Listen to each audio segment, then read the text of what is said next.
স্বামীকে হারিয়ে নিঝুম আহমেদের জীবন থমকে গেছে। চোখের সামনে সবকিছু শেষ হয়ে গেলেও সেই যন্ত্রণা যেন থেমে থাকেনি। পাইলট তৌকির ইসলামের দুর্ঘটনার পরই নিঝুম একেবারে মানসিকভাবে ভেঙে পড়েন। একে তো স্বামী হারানোর শোক, তার উপর আবার সোশ্যাল মিডিয়ায় একের পর এক গুজব। কেউ বলছে নিঝুম নিখোঁজ, কেউ বলছে তিনি হাসপাতালে ভর্তি, কেউ বলছে তিনি আর জীবিত নয়। অথচ এগুলোর কিছুই সত্য নয়। নিঝুম এখনো জীবিত, কষ্টে আছেন, মানসিকভাবে বিপর্যস্ত। তবে গুজব তাকে আরও গভীরভাবে আঘাত করেছে। তিনি এক সাক্ষাৎকারে বলেছিলেন, আমার স্বামী চলে গেছে, কিন্তু সবাই যেন চায় আমিও হারিয়ে যাই। এই দুঃসময়ে কিছু মানুষ ব্যথার পাশে না দাঁড়িয়ে গুজব রটিয়ে বেড়াচ্ছে।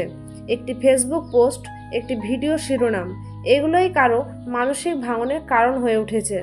তৌকির ইসলাম শুধু একজন পাইলট ছিলেন না, তিনি ছিলেন একজন স্বামী, একজন সন্তান, একজন প্রিয়জন। নিঝুমের মতো হাজারো পরিবার আছে যারা প্রিয়জন হারিয়ে এখনো বুকের ভিতর তীব্র কষ্ট নিয়ে বেঁচে আছে। তাদের জন্য আমাদের দায়িত্ব সহানুভূতিশীল হওয়া। ভুল তথ্য ছড়াবেন না, সত্য যাচাই করে তবেই কিছু বলুন।